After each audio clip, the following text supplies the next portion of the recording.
अंतर्राष्ट्रीय राजनीति में सब कुछ लगभग अप्रत्याशित सा ही होता है। कब कोई दो या अधिक देश हाथ मिला लेंगे, कब किन्हीं दो देशों के बीच शत्रुता का जन्म हो जाएगा, कुछ भी निश्चित नहीं होता है। भारत और चीन के संबंध भी कुछ ऐसे ही हैं। दोनों पड़ोसी देशों के बीच कब तनाव उत्पन्न हो जाएगा और कब दोनों पड़ोसी मित्रता का हाथ बढ़ा लेंगे, इस बारे में कुछ कहना जरा मुश्किल होता है। बीते दिनों भारत ने फिर से चीनी नागरिकों के लिए पर्यटक वीजा जारी करना शुरू कर दिया है। यह कदम 5 साल बाद उठाया गया है, जब 2020 में गलवान घाटी में हुई हिंसक झड़पों के बाद दोनों देशों के रिश्ते तनावपूर्ण हो गए थे। इसके परिणाम स्वरूप भारत ने चीनी नागरिकों के लिए पर्यटक वीजा निलंबित कर दिया था। इसके बाद कोविड-19 महामारी के कारण दोनों देशों के बीच यात्रा प्रतिबंध और भी कड़े हो गए थे, जिससे चीनी नागरिकों के भारत आने पर पूरी तरह से रोक लग गई थी। हालांकि 2022 में कुछ श्रेणियों के लिए भारतीय नागरिकों के वीजा को फिर से बहाल किया गया था, लेकिन चीनी पर्यटकों के लिए कोई निर्णय नहीं लिया गया था। अब यह कदम दोनों देशों के बीच बढ़ते तनाव और व्यापारिक असहमति के बावजूद एक सकारात्मक संकेत के रूप में देखा जा रहा है। इस निर्णय के पीछे का मुख्य उद्देश्य दो देशों के बीच पर्यटकीय और सांस्कृतिक संबंधों को फिर से मजबूत करना है। भारतीय दूतावास ने चीन में इस फैसले को आधिकारिक तौर पर साझा किया है, जो भारतीय पर्यटकीय उद्योग के लिए भी एक अहम अवसर हो सकता है। गौरतलब है कि भारत और चीन के बीच पिछले कुछ वर्षों में कई राजनीतिक और कूटनीतिक मुद्दे सामने आए हैं, जिसने दोनों देशों के रिश्ते को प्रभावित किया है। 2020 में भारत चीन सीमा पर हुई झड़पों ने दोनों देशों के संबंधों को गंभीर रूप से प्रभावित किया था। हालांकि इसके बाद दोनों देशों ने अपने संबंधों को सामान्य करने के लिए कई कूटनीतिक कदम उठाए।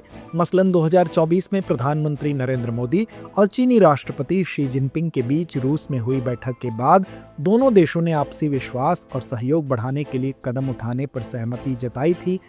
इसके बाद भारत के विदेश मंत्री एस जयशंकर ने जुलाई 2025 में चीन का दौरा किया, जो पिछले 5 वर्षों में उनका पहला चीन दौरा था। इस दौरे में दोनों देशों के बीच वीजा संबंधों को पुनः स्थापित करने पर विचार किया गया और चीनी नागरिकों के लिए पर्यटक वीजा जारी करने का निर्णय लिया गया। उल्लेखनीय है कि यह निर्णय भारतीय पर्यटन उद्योग के लिए एक महत्वपूर्ण अवसर हो सकता है। भारतीय पर्यटन उद्योग, जो पिछले कुछ वर्षों से संकट में था, को इस निर्णय से पुनः प्रोत्साहन मिल सकता है। चीन से भारत आने वाले पर्यटकों की संख्या में बढ़ोतरी से भारतीय होटल उद्योग, परिवहन, शॉपिंग और अन्य पर्यटन सेवाओं को फायदा होने की पूरी संभावना है। इसके अतिरिक्त यह निर्णय दोनों देशों के नागरिकों के बीच बेहतर संबंधों और सांस्कृतिक आदान प्रदान को भी बढ़ावा दे सकता है। इसके अलावा यह निर्णय दोनों देशों के बीच व्यापारिक सहयोग में भी सकारात्मक प्रभाव डाल सकता है, क्योंकि अधिक यात्रा और संपर्क दोनों देशों के व्यापार और निवेश संबंधों को भी सकारात्मक तरीके से प्रभावित करेंगे। भारत और चीन के बीच यह कदम एक तरह से कूटनीतिक संबंधों में सुधार और विश्वास बहाली का प्रतीक है। हालांकि यह केवल एक शुरुआत है और भविष्य में दोनों देशों को अन्य विवादों को सुलझाने के लिए लगातार संवाद और सहयोग बढ़ाने की आवश्यकता है। दोनों देशों को अपने रिश्तों को सामान्य करने के लिए निरंतर प्रयास करना होगा, ताकि अंतर्राष्ट्रीय राजनीति और आर्थिक मामलों में बेहतर सहयोग संभव हो सके। इस निर्णय के परिणाम स्वरूप उम्मीद की जा रही है कि भारत और चीन के बीच पर्यटन क्षेत्र में वृद्धि होगी, जिससे दोनों देशों के नागरिकों के बीच मित्रता और समझ को बढ़ावा मिलेगा।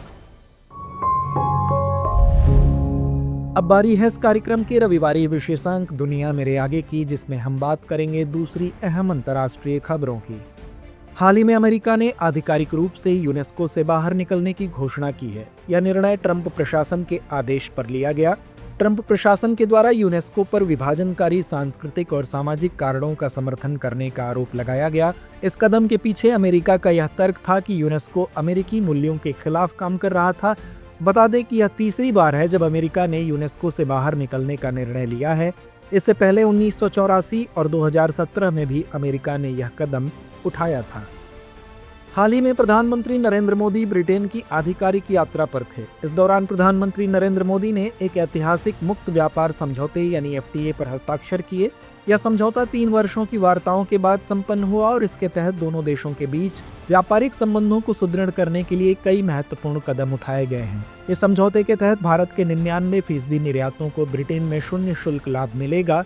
जिसमें वस्त्र, फुटवियर, रत्न, फर्नीचर और मशीनरी शामिल हैं। इसके अलावा ब्रिटेन के उत्पादों पर भी टैरिफ में कमी की जाएगी, जिससे ब्रिटेन के उत्पादों की प्रतिस्पर्धा क्षमता बढ़ेगी। हाल ही में अमेरिकी राष्ट्रपति डोनाल्ड ट्रंप एक एआई शिखर सम्मेलन में अमेरिका की वैश्विक नेतृत्व क्षमता को सुनिश्चित करने के लिए एक व्यापक कृत्रिम बुद्धिमत्ता यानी एआई कार्य योजना की घोषणा की। इस योजना में पर्यावरणीय नियमों में ढील, एआई सॉफ्टवेयर और हार्डवेयर के निर्यात में वृद्धि और प्रौद्योगिकी प्लेटफॉर्मों में राजनीतिक पूर्वाग्रह पर अंकुश लगाने के उपाय शामिल हैं। इस योजना के तहत 3 कार्यकारी आदेशों पर हस्ताक्षर किए गए हैं। इसके अतिरिक्त बाइडेन प्रशासन के एआई सुरक्षा, गलत सूचना नियंत्रण और डिफ्यूजर नियमों को निरस्त किया गया है। तो व्यूअर्स, चर्चा को यहीं विराम देते हैं और नोट करते हैं आज का सवाल। भारत ने 2025 में 5 साल बाद चीनी नागरिकों के लिए पर्यटक वीजा जारी करना शुरू किया है। इस निर्णय का भारत और चीन के कूटनीतिक, व्यापारिक और पर्यटन संबंधों पर क्या प्रभाव पड़ेगा?